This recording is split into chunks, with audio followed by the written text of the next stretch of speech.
Quantum physics shows us that we are creating our own reality.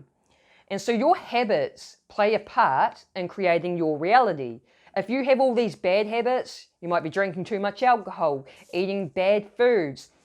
Those bad habits are going to help create your reality, but they're going to help create a negative reality. Whereas if you have good habits, they'll do the opposite. They'll help you to create a really positive, high vibrational reality. So in this video, I'm going to share with you 7 small habits that will change your life forever. The first habit is to connect to your heart space. So I feel like a lot of people actually ignore their heart. We're always in our heads too much and overthinking, and we don't actually give our heart much attention. The truth is your heart has more intelligence than your brain. It was developed in the womb first, and your heart's electromagnetic field is way bigger and way more powerful than the brain's. So this is why I think it's really important to actually give our heart some attention. And to connect to your heart space, all you need to do is just put your hands on your heart and put your awareness in your heart and just sit in your heart space, connect to it, and do it every day. And you'll notice a shift in your reality, because you'll notice a shift within yourself. You'll feel so much better for it. And it's like you can move your awareness around in your body. So your awareness can be in your head. Your awareness, you could put it in your left hand. Like right now, do it. Put the awareness in your left hand. You're like, oh, my awareness is in my left hand. Then move it to your right foot. Oh, my awareness is in my right foot right now. Same idea. Put it in your heart. Oh, my awareness is in my heart. I'm connected to my heart.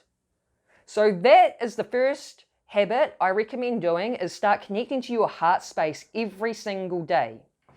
The second habit is start practicing positive self-talk. A lot of us have this negative inner critic that's always telling ourselves these negative things about us that aren't even true. Like if you have this negative voice telling you things, realize that that negative voice is not you, that's someone else's voice. And so it's really beneficial to get into the habit of positive self-talk, because your inner dialogue is what helps to create your reality. If you have a negative inner dialogue, you're going to end up creating this negative reality. When you start practicing positive self-talk and you get into the habit of doing it daily, you can talk yourself up, like boost yourself up and feel more confident because of it.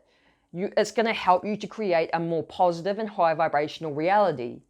You know, you can just start talking to yourself in positive ways, boost yourself up, use positive what ifs instead of negative what ifs. So instead of it being like, oh my God, what if things go wrong? What if it doesn't work out? What if things do work out? What if this actually blows up and it just becomes this amazing thing? You know what I mean? Switch it from this negative self-talk to positive self-talk. When you get into the habit of it, you start practicing it, doing it daily, eventually it's going to become second nature. You're not going to have to try to have positive self-talk, you're just going to have positive self-talk. The third habit is letting go. Get into the habit of letting go. And what I mean by letting go is let go of self-limiting beliefs. So quantum physics shows us that beliefs, what we believe to be true, is what creates our reality. So we're the center of our own universe. If you have these negative beliefs about yourself, I'm not good enough, I'm not worthy, there's something wrong with me, these are really common self-limiting beliefs that are formed in childhood. They're going to create your reality. You're going to see it reflected back to you. So let go of the self-limiting beliefs and stories that don't serve you. So stories are the same thing as beliefs. We're always telling ourselves stories. It could be around relationships. It could be around, love and relationships, money, health, friendships, your job, career. Like, we're always telling ourselves stories about everything.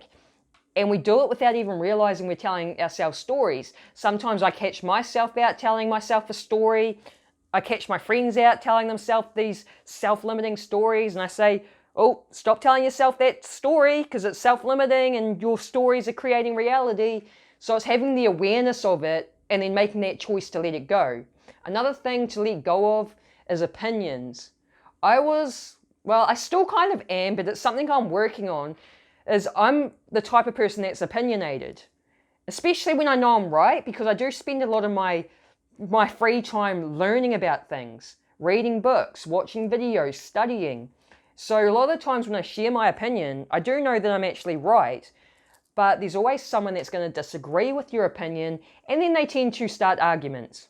And then it's just like you get pulled into an argument that you didn't even really expect to be pulled into, just by you just wanted to express your opinion. So I'm at the point now where I'm like, I don't even really feel like it's worth sharing my opinion, like just to avoid the conflict and having someone trying to argue against you.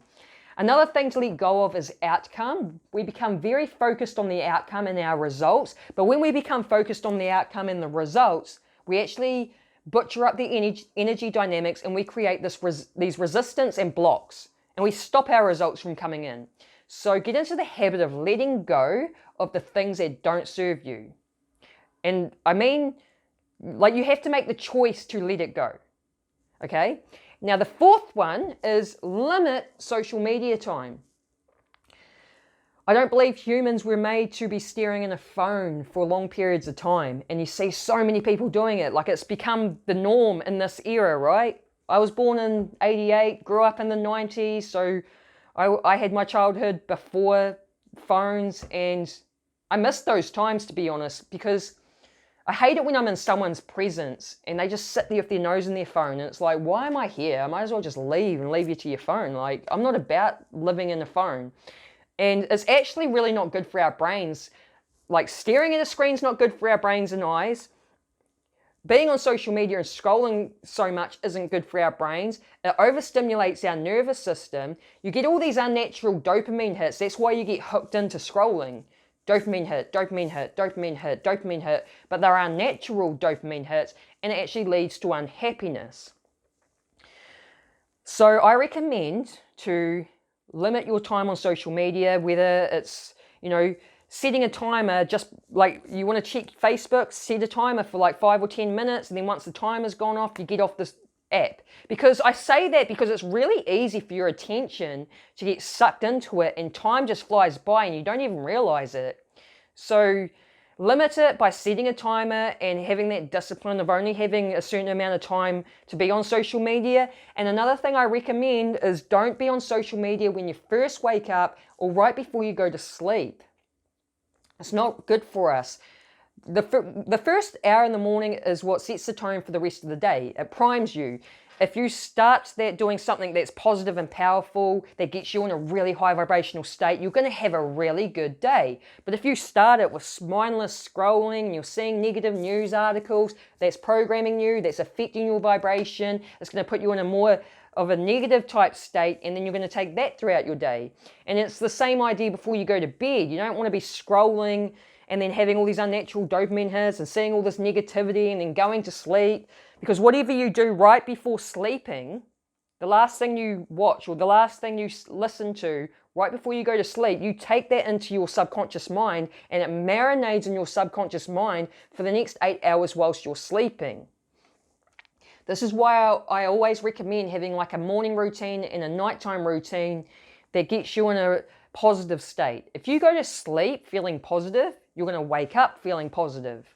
So that's what I recommend. Limit your social media time. Number 5 is self-hypnosis. Now, this is powerful because your subconscious mind rules your life.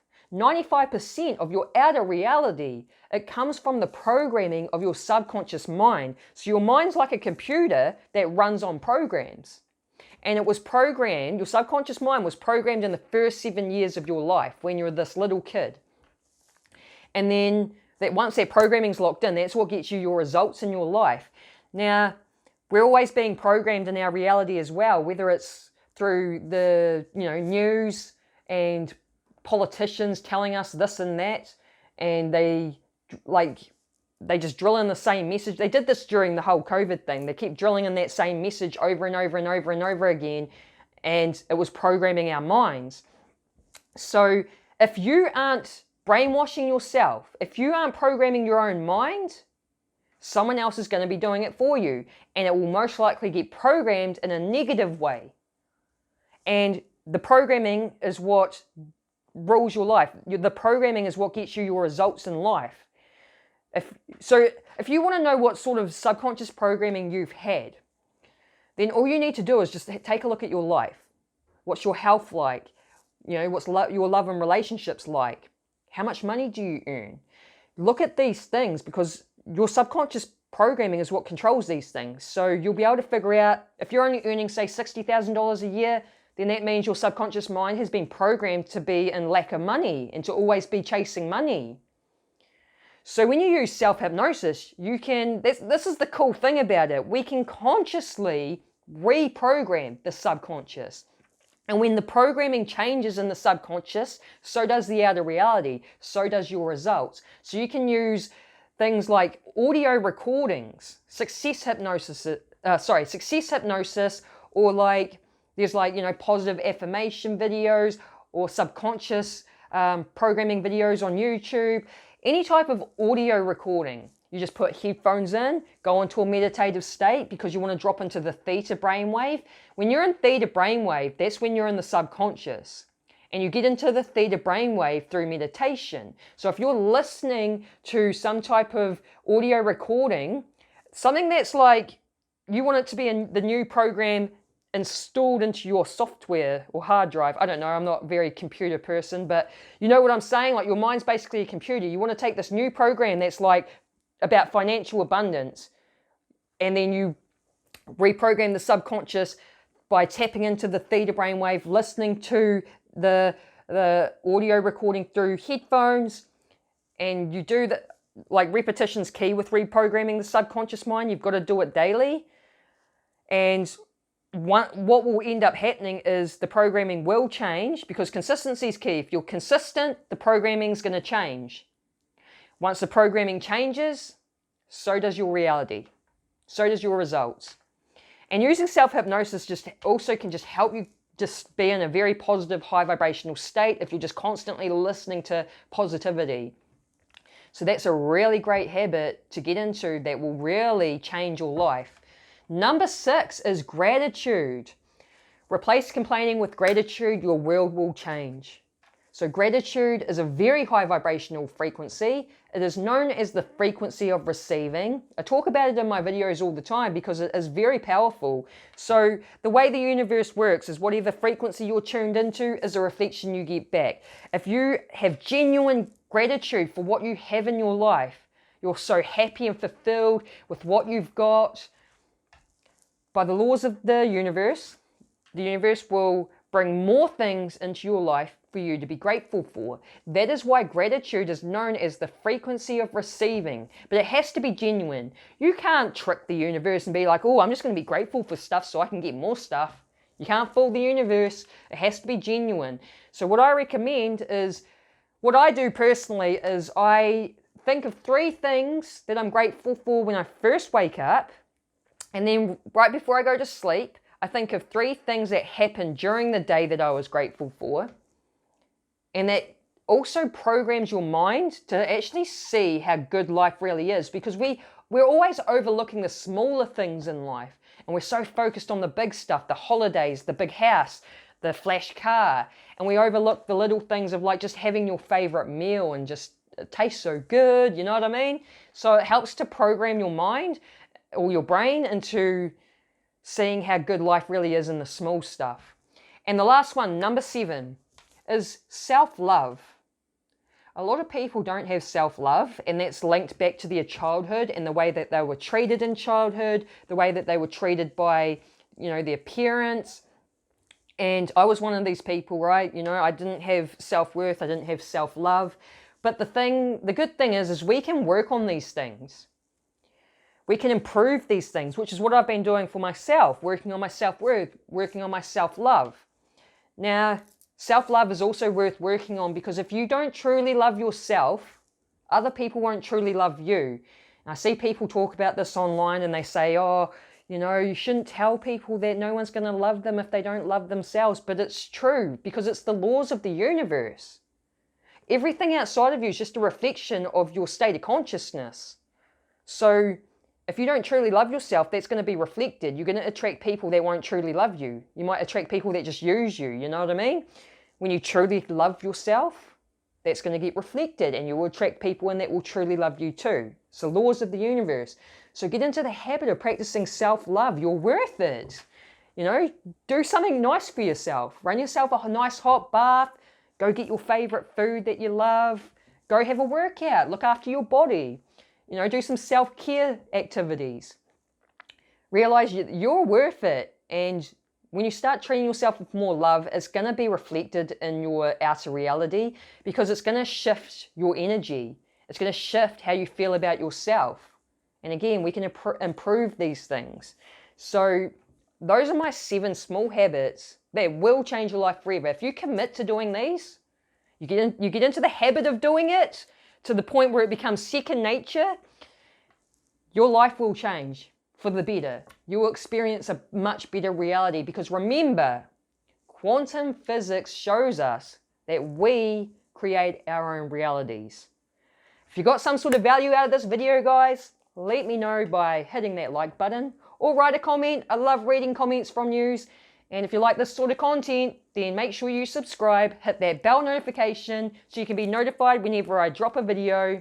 Have an awesome day. Peace.